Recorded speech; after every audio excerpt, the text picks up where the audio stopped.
ದೇಶದ ಮೇಲೆ ತುರ್ತು ಪರಿಸ್ಥಿತಿ ಹೇರಿ ನಾಗರಿಕ ಹಕ್ಕುಗಳನ್ನು ಕಸಿದ ಕರಾಳ ಶಾಸನದ ವಿರುದ್ಧ ದೇಶವೇ ಸಿಡಿದೆದ್ದಿದ್ದ ಕಾಲಘಟ್ಟದ ರೋಚಕ ಸನ್ನಿವೇಶಗಳು ಪುಸ್ತಕ ರೂಪದಲ್ಲಿ ಹೊರಬರಲಿದೆ.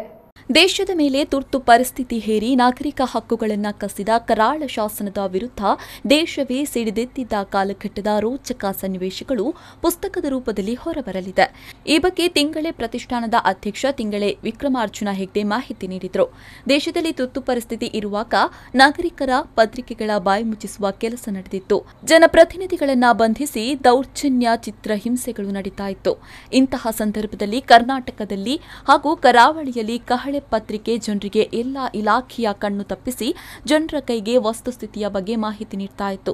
ತುರ್ತು ಪರಿಸ್ಥಿತಿ ಜಾರಿಗೆಗೊಂಡು 45 ವರ್ಷ ತುಂಬಿದ ಈ ಸಂದರ್ಭದಲ್ಲಿ ಇಂತಹ ಐತಿಹಾಸಿಕ ದಾಖಲೆ ತಮ್ಮ ತಂದೆಯವರ ಮೂಲಕ ಭದ್ರವಾಗಿದೆ. ಇದೀಗ ಈ ಪತ್ರಿಕೆಯ ಮೂಲಕ ಕಹಳೆ ಪುಸ್ತಕ ಹೊರಬರ್ತಾ ಇರೋದು ಎಲ್ಲ ಐತಿಹಾಸಿಕ ಘಟನೆಗಳು ಇದರಲ್ಲಿ ಅಚ್ಚಾಗಿದೆ.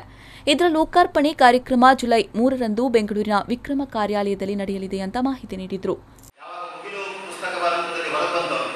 ಕಹಳೆಯಿಂದ ಯಾಕೆ ಹೊರರೂಪದಲ್ಲಿ ತರಬಾರದು ಎನ್ನುವಂಥ ನಿರ್ಧಾರವನ್ನು ಮಾಡಿ ಅದಕ್ಕೆ ನಮ್ಮ ಸಂಘದ ಹಿರಿಯ ಪ್ರಚಾರಕರಾಗಿರುವಂತಹ ದಾಮರವಿಯವರು ಸಲಹೆ ಕೊಟ್ಟ ಮೇರೆಗೆ ಇದನ್ನು ಪುಸ್ತಕವಾದ ರೂಪದಲ್ಲಿ ಪ್ರಕಟ ಮಾಡಿದ್ದೇವೆ. ಮೊನ್ನೆ 25ಕ್ಕೆ ಅದನ್ನು ಬಿಡುಗಡೆ ಮಾಡಬೇಕು ಎನ್ನುವಂಥ ಆಶೆ ಇತ್ತು. ಆದರೆ ಬೇರೆ ಬೇರೆ ಕಾರಣಕ್ಕೆ ಆಗಿಲ್ಲ. ಜುಲೈ 3ನೇ ತಾರೀಕು ಶುಕ್ರವಾರ ಇದನ್ನು ಯಾವ ಸಂದರ್ಭದಲ್ಲಿ ಆ ಪತ್ರಿಕೆಗೆ ಲೇಖನಗಳನ್ನು ಬರೆದು ಅದನ್ನು ಪ್ರಕಟಣೆ ಮಾಡುವಂಥ ಪ್ರಯತ್ನವನ್ನು ಮಾಡಿದ ಆಗಿನ ಮಂಗಳೂರು ಪ್ರಚಾರಕರಾಗಿದ್ದಂಥ ದೂಗು ಲಕ್ಷ್ಮಣ್ ಅವರು ಹೊಸದಿಗಂತದ ಚೀಫ್ ಎಡಿಟರ್ ಆಗಿ ಕೆಲಸ ಮಾಡಿದ್ರು. ಅನಂತರ ವಿಕ್ರಮ ಪತ್ರಿಕೆಯಲ್ಲೂ ಕೆಲಸ ಮಾಡಿದರು. ಅನಂತರ ದಕ್ಷಿಣ ಪ್ರಾಂತದ ಸಹ ಪ್ರಾಂತ ಪ್ರಚಾರಕರಾಗಿ ಅವರು ಕೆಲಸ ಮಾಡಿದರು. ಅವರ ಕೈಯಲ್ಲೇ ಅದನ್ನು ಬಿಡುಗಡೆ ಮಾಡಿಸುವಂಥ ಕೆಲಸವನ್ನು ಮಾಡ್ತಾ ಇದ್ದೇವೆ. ಜೊತೆಗೆ ಆ ಕಾರ್ಯಕ್ರಮದಲ್ಲಿ ವರ್ಷಾಂತ್ ಭಟ್ ವಿಕ್ರಮ ಪತ್ರಿಕೆಯ ಸಂಪಾದಕರು ಆ ಕಾರ್ಯಕ್ರಮದಲ್ಲಿ ಉಪಸ್ಥಿತರಿರ್ತಾರೆ. ಈ ಕಾರ್ಯಕ್ರಮ ಬೆಂಗಳೂರಿನಲ್ಲಿ ನಡೆಯುವುದಿಲ್ಲ. ಲಾಕ್ಡೌನ್ನ ನಿಮಿತ್ತ ಮತ್ತು ಯಾವುದೇ ಕಾರ್ಯಕ್ರಮಕ್ಕೆ ಅನುಮತಿ ಇಲ್ಲದಿರುವುದರಿಂದ ಕೇವಲ ಸಾಂಕೇತಿಕವಾಗಿ ಬಿಡುಗಡೆ ವಿಕ್ರಮ ಕಾರ್ಯಾಲಯದಲ್ಲಿ ನಡೆಯುತ್ತೆ.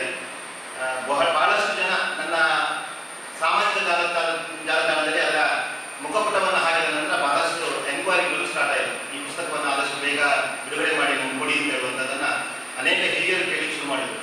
ಹಾಗಾಗಿ ಅನಿವಾರ್ಯವಾಗಿ ಅದನ್ನು ಬಿಡುಗಡೆ ಮಾಡಬೇಕಾದಂಥ ಸ್ಥಿತಿಯಲ್ಲಿ ಅದನ್ನು ನಾಳೆ ಬಿಡುಗಡೆ ಆಗುತ್ತೆ. Pallavi Santosh, V4 News 24/7 Udupi.